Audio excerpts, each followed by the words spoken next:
گفتگو میں میں نے ایک نمازی کا ذکر کیا جو یہی بیان سننے آیا تھا کہ اس نے نیت باندھنے کے لیے ہاتھ صحیح نہیں اٹھائے. یعنی اس میں کوئی شک نہیں ہے کہ فقہ حنفی اول سے آخر تک متفق ہے کہ مرد کانوں کے نرموں تک ہاتھ اٹھائے گا اور عورت کندھوں تک اٹھائے گی اس طرح. تو ایک حنفی مسجد میں حنفی مسلمان وہ اپنی فقہ اور امام کے خلاف کرے قیامت کی نشانی ہے. شرم کی بات، بہت ہی بے حیائی اور بہت ہی غزالت کی بات. جیسے آدمی نماز پڑھے اور شلوار نہ پہنے تو آپ یہی کہیں گے کہ رذیل ہے، مجنون ہے. شلوار رکھ کے قمیص میں نماز، قمیص رکھ کے خالی شلوار میں نماز پڑھے تو آپ کہیں گے کہ دماغی توازن کھو بیٹھا ہے. مسائل جاننے والے جب مسئلہ اتنا پختہ ہے کہ ہمارے اپنے مسلک اور فقہ میں کوئی دوسرا قول نہیں ہے، اس میں یہی قول ہے.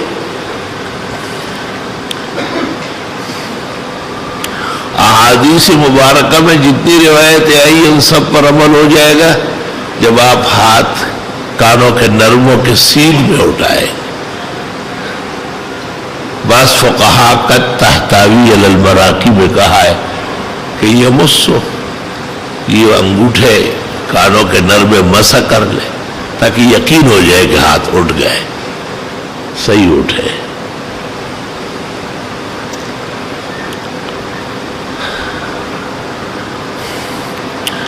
اور یہ بحث بھی کی گئی ہے کہ انگلیاں بند ہو یا کھلی ہو. فرمایا بند انگلیاں سجدے میں اور کھلی انگلیاں رکوع میں. بند کو کہتے ہیں ضم الاصابع اور کھلی کو کہتے ہیں تفریج الاصابع. تو حالت سجدے میں انگلیاں بند اور حالت رکوع میں انگلیاں بالکل کھلی تاکہ گھٹنے پکڑے جائیں. تو دو حالتیں اور بھی ساتھ معلوم ہو گئی.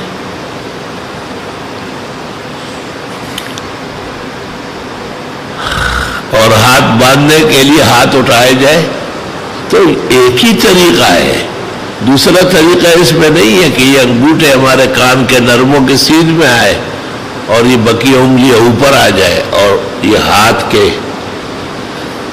یہ کندھوں کے اور جسم کے دیگر حصوں جتنی حدیثیں تھی سب پر عمل ہو گیا. والجمع حسن، اور یہ بہترین جمع ہے.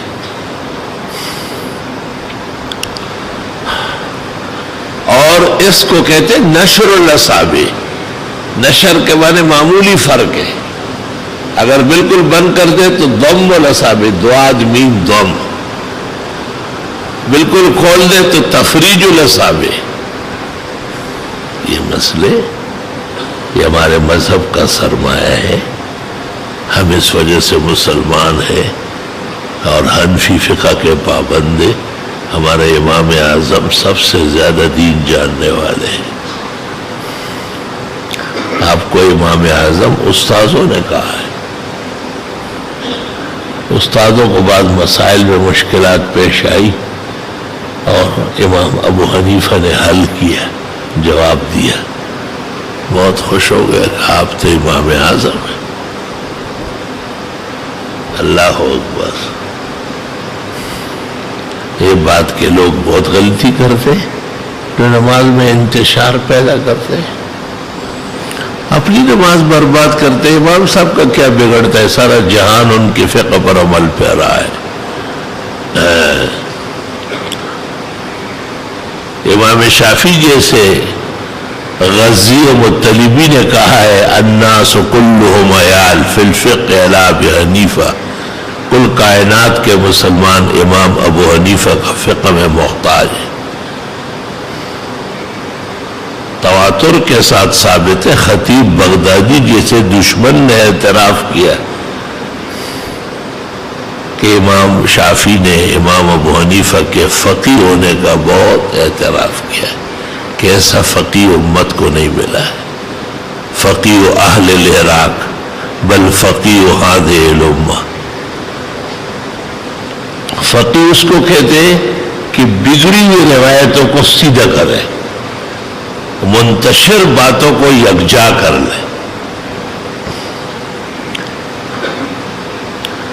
اور ایک حسین جمیل نماز بن گئی ہے۔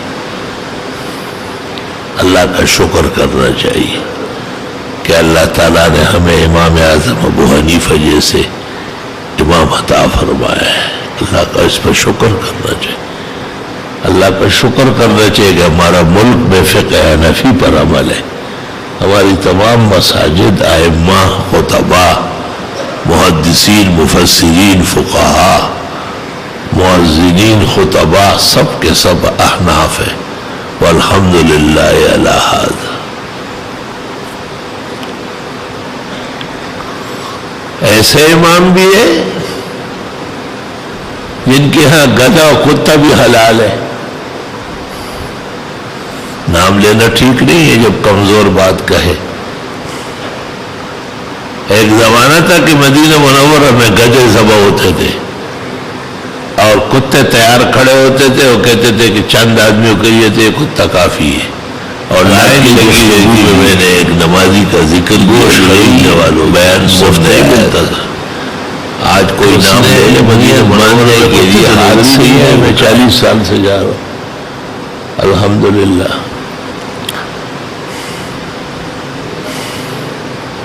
ایسے امام بھی ہیں جن کے ہاں گائے اور بکری اور اونٹ کا پیشاب پیا جا سکتا ہے یا پاک ہے۔ امام ابو حنیفہ کے ہاں سب نجس پلید۔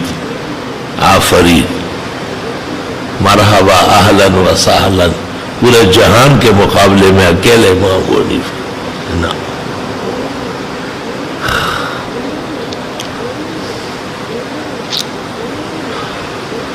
میں کس تمام ائمہ کا ہم اکرام کرتے ہیں، ان کے دلائل ہے، حجتیں ہیں اپنی جگہ، لیکن صرف اتنا بتاتا ہوں کہ ہمارے لیے تو بہت مشکلات ہو جاتی۔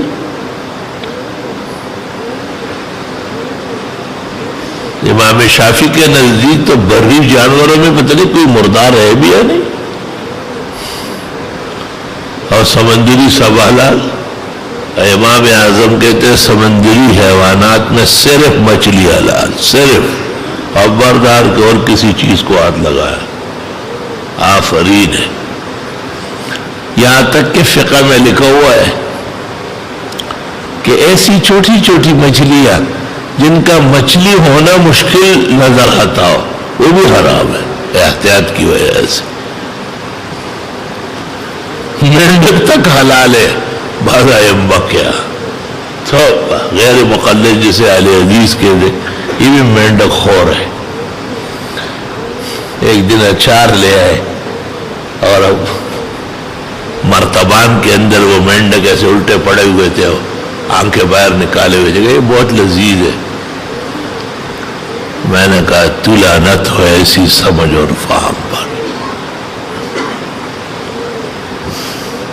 امام ابو حنیفہ کے سارے حیوانات، ان میں معلوم جانور جس کو سب لوگ سمجھتے کہ یہ حلال ہے، یہاں تک کہ اصلاً طوطا حلال ہے ببغا، لیکن تاتاریہ میں لکھا ہے کہ نہ کھائے اسے، کیونکہ لوگوں کو پتہ نہیں، خواہ وہ سمجھیں گے حرام کھا رہا ہے۔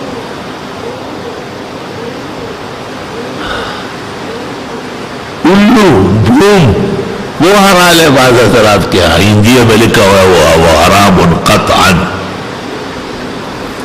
حرام و حلال کا باب دیکھیں گے تو دل چاہے گا کہ ابو حنیفہ آپ واقعی امام ہیں، خدا تعالیٰ نے آپ کو امامت و فہم و ادراک نصیب کیا ہے اور ہمیں بڑی گندگی اور نجاستوں سے نکالا ہے۔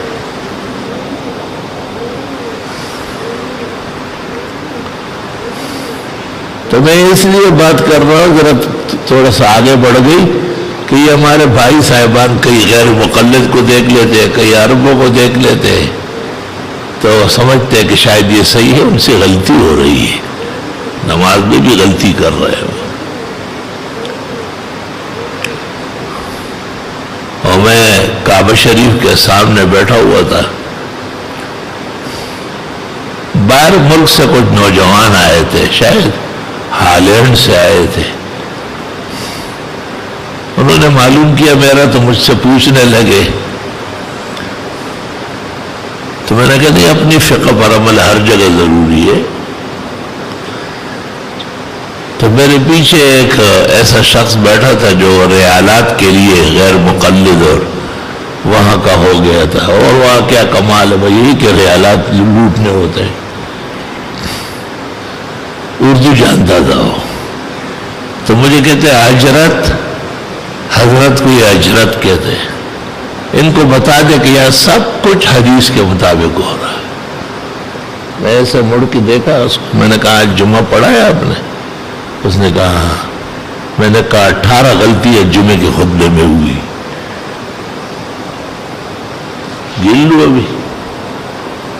امام صاحب نے ممبر پر بیٹھ گیا السلام علیکم، میں نے کہا یہ دکھا دیں گے آپ مجھے صحیح حدیث میں کہ پیغمبر خطبے سے پہلے سلام کرتے تھے؟ یہ غزو یہ میدان، یہ خطاب تھوڑی ہے، یہ تو خطبہ مسنونہ ہے۔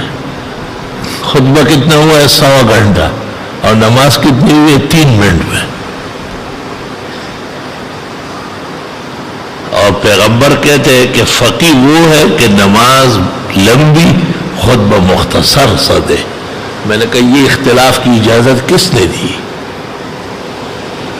آپ ہمارے حنفیوں کی مسجدوں میں آئے، چند جملوں کا خطبہ ہوتا ہے، سبح اسم ربک الاعلی و حل اتاک حدیث الغاشیہ سے نماز ہوتی۔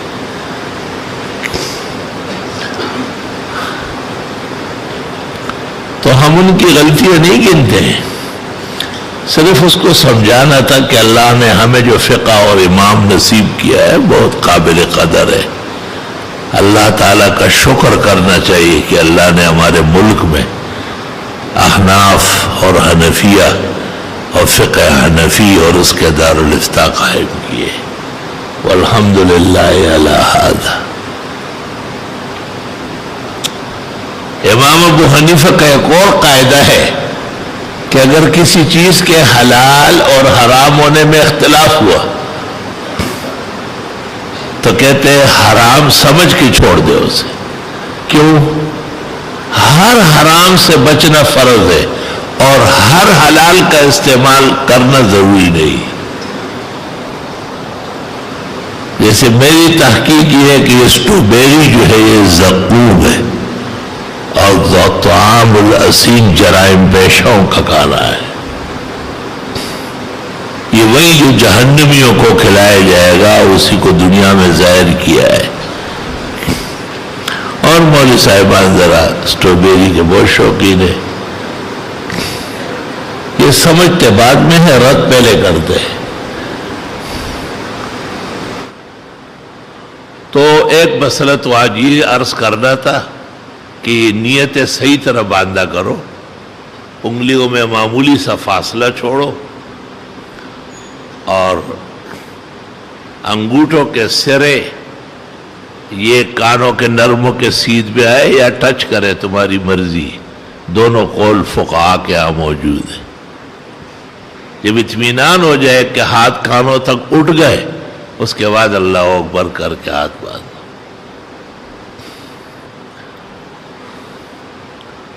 کم از کم نماز تو صحیح طرح شروع کرو، آگے تو اللہ کی مرضی، امید قبول فرمائیں گے۔ اور انگلیاں نہ بہت زیادہ کھولو اور نہ بند کرو۔ نشر الاصابع، ترمذی نے باب قائم کیا، باب نشر الاصابع، انگلیوں میں معمولی سا تفاوت ہو گئی ہے، جیسے آپ کو نظر آ، بس یہ کافی ہے۔ اگر یوں کر دیا تو حالت رکوع ہو جائے گی، اور اگر بالکل بند کر دیا تو حالت سجدہ ہو جائے گی۔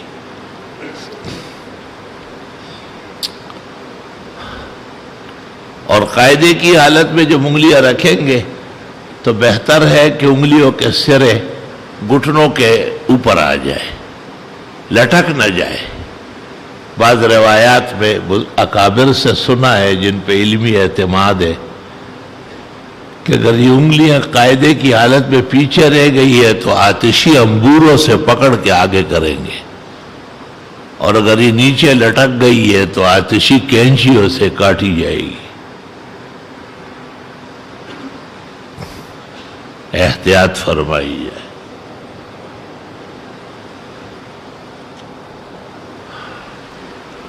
خواتین کے لیے حکم یہ ہے کہ وہ ہاتھ کندھوں تک اٹھائے، ان کا اوپر اٹھانا بے پردگی ہے۔